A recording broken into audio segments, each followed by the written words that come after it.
Euzu billahi mineşşeytanirracim. Bismillahirrahmanirrahim. Elhamdülillahi Rabbil alemin. Vessalatu vesselamu ala nebiyyina Muhammed ve ala alihi ve ashabihi ecma'in amma ba'd. Esselamu aleyküm ve rahmetullahi ve berekatuh. Haram qazancıyla xeyriyyəçilik etmək. Değerli insanlar, alemlerin Rabbi Allah, Ar-Razzaqdır. Yani ruzi verendir. Zaten öz kullarını o dolandırır, o yola verir, ihtiyaçlarını ödəyir. Amma kiminsə əli ilə. Allah bir şeyi qadağan etdisə, qadağan etdiyi usul ilə kim yaxşılıq edirsə, asla onu kabul etmez. Çünkü Allah'ın Resulü sallallahu aleyhi ve sellem buyurmuştu. İnna Allaha tayyibun la yakbalu illa tayyiba. Allah paktır. Yalnız pak olanları kabul edir. Yani Allah güzelliktir. Ancak güzel olanı, temiz olanı kabul edir. Temiz olan nedir? Halal, doğru. Necə ki, El-Mü'minun suresi 51. ayədə Rabbimiz belə buyurmuşdu. Euzu billahi mineşşeytanirracim. Ya eyyuhar rusulu kulu min tayyibati ve'amalu saliha. İnni bima ta'malun alim. Ey Resullarım, ancaq temiz olanları yeyin. Temiz olanları yeyin. Ve yaxşı işler görün. Sizin bütün əməllərinizdən mən xəbərdaram. Deməli, Allah bizə halal olanı, təmiz olanı yeməyi tövsiyə etmişdir. Əsla haram ilə, haram usul ilə qazanc edib də ondan mən bununla yaxşılıq edirəm deyə fəxr etməsinlər o insanlar. Ki bu günümüzdə məşhur olmuşdu. Yani geçmişte müminler xeyriyyəçilik ederdi. Ama bugün elə bir adət şəklini alıb ki, insanlar düşünür ki, ne edirsən et, biraz yaxşıya xarcılasın, bununla Allah'ın necə deyərlər, diqqətini çəkə bilərsən. Yani bir tərəfə ki, yani yaxşılıq da etdim də bunun içində. Yani oğurluq edirəm, xalqla bölüşürəm. Hele şey yoktu. Yedizdiren Allah'tı. Allah öz kullarını özü istediği kimi yedizdirə bilər. Eğer sana bu fırsatı veribsə ve istəyirsənsə yaxşılıq edəsən, zulümle yaxşılıq olmaz. Allah'ın Resulü sallallahu aleyhi ve sellem buyurmuştu. La yakbalullahu salaten bi gayri tahurin ve la sadakaten min gululin. Ravahu Muslim. İmam Müslim'in İbn Ömer'den rivayet ettiği bu hadiste Resulullah buyurur ki, Allah dəstəmazı olmayan namazı kabul etmez. Yani namazsın yuyunmamısansa o namaz batildir. Ve xəyanətdən sədəqəni kabul etmez. Xəyanət yani oğurluq, rüşvət, ayrı yollarla Allah'ın qadağan ettiği gulul ümumiyyətlə hamısı buna daxildir. Yani o yolla pul əldə edib sədaqə verərsənsə Allah onu da kabul etmez. Deməli, sədaqə halal yolu ilə olmalıdır. Doğru olandan xərcləmək lazımdır. İnnel xabisə la yukaffirul xabisə. Resulullah buyurmuşdu. Pislik pisliği aparmaz. Pislik pisliği aparmaz. Yani sen oğurluq et, əldə pul et, sonra get, bununla yaxşılıq et ki, oğurluğunu bağışlatdırasan. Bu əsla ola bilməz.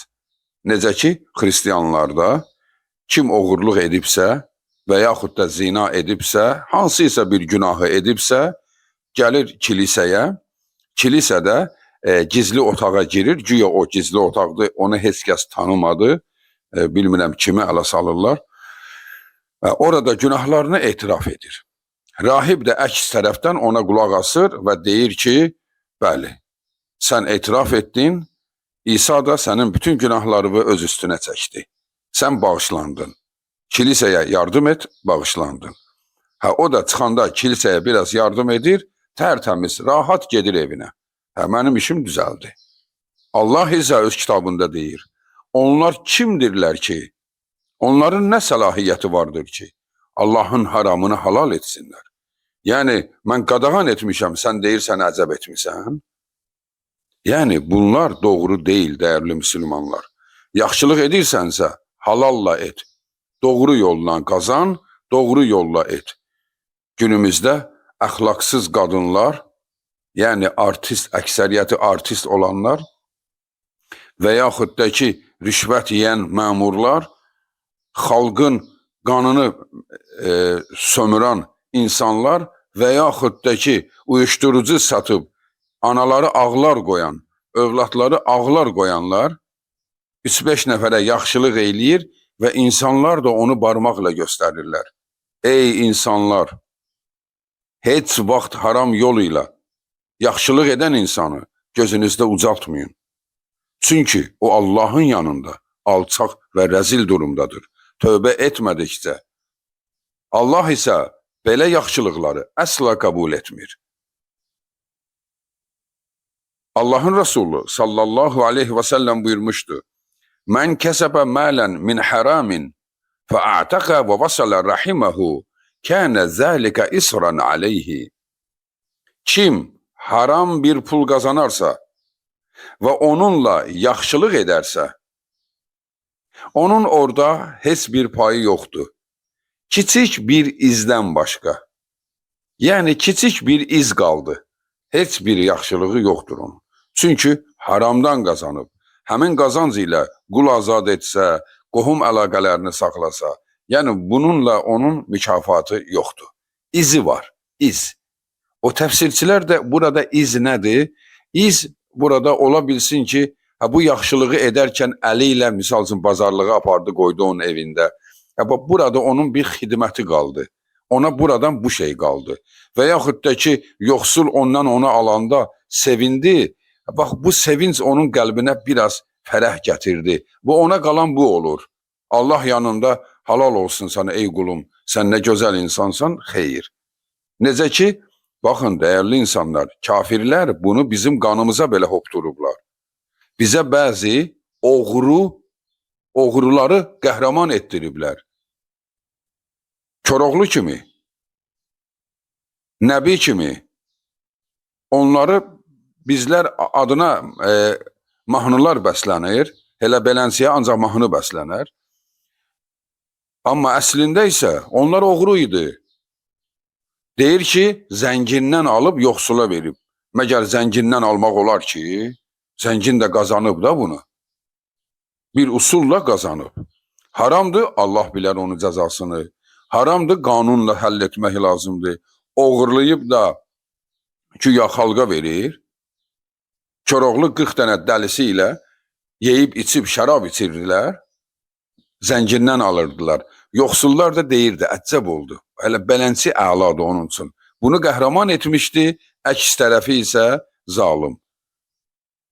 Bax, zənginə qarşı bu cür baxışları bizdə formalaşdırıblar. Zənginlərə nifrət edir insanlar. Amma zəngindən oğruyanı daha çox sevir. Bu doğru deyil. Bir şeyin ki adı oğurluqdur, bunun sonu oddur, alovdur. Yaxşı deyil, ondan qəhrəman olmaz. Elə şey doğru deyil. Haram ilə yaxşılıq edən insanlar, özünüzü aldatmayın. Tövbə edin, Allaha qayıt. O yaxşılığı özünə et, haramı etmə. Çünki sən odda yanacaqsan. Əks tərəf var, ona yaxşılıq edildi. Bunun ona heç bir adiyyatı yoxdur. Yəni, bir nəfərə yaxşılıq etdilərsə, tutaq ki, biri kredit verir, riba ilə pul qazanır, faizə pul qazanır. O pulla iftar süfrəsi açdı.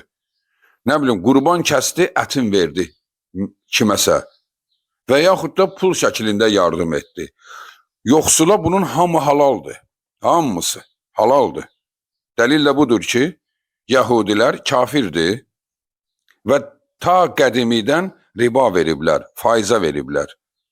Amma Allahın Rəsulunu evlərinə çağıranda Rasulullah sallallahu aleyhi və səlləm onların evinə gedər və onların evində yemək yeyərdilər. Səhabələri ilə birlikdə.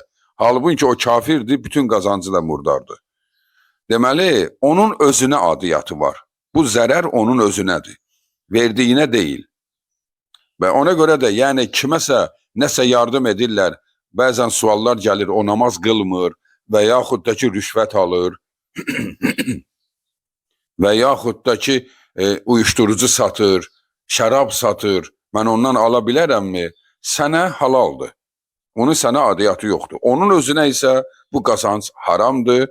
Çünki bu əyri usulla pul qazanmışdı. Bəzən bəzi elm adamları tövsiyə edib. Misal üçün, bu cür adamdan alma. O da kimə aiddir? Yəni, onun sözü keçən adamdır. Yəni, təsirli adamdır. Yəni, sən düşündün ki, mən ondan almadım ki, başqaları görsün, ibrət olsun ki, mən haram etmişdim, məndən almadı. Yəni, qoy təsirlənsin. O da əgər təsirlənəcəksə, yox təsirlənməyəcəksə, onun sənə adiyyatı yoxdur. Yəni, iftara çağırsalar, qurban əti göndərsələr, həmin adam haramla pul qazanırsa, sizə adiyyatı yoxdur. Siz onu alıb yeyə bilərsiniz, o sizə halaldır, onun özünə isə haramdır. Yetər ki, həmən məhsulun özü halal olsun. Yəni, haram bir qida olmasın. Halal qidadırsa, sadəcə olaraq haram usulla almışdırsa, bu onu xilas etməyəcək. Deməli, məsələni yuvarlaq etsək, dəyərli müsəlmanlar, bilək ki, heç kəs haram qazanc ilə yaxşılıq edərsə, özünü xilas etmiş zənn etməsin. O, Allahı aldada bilməyəcək bu taktikasıyla. Çünki Allah bütün sirlərdən xəbərdardır. Amma əks tərəfə gəldikdə isə, yəni alan tərəfə, yəni bu haramı alan tərəfə gəldikdə isə, sənə heç bir adiyyatı yoxdur, sənin üçün bu halaldır. Vəssalamu aleykum və rəhmətullahi və bərəkatuhu.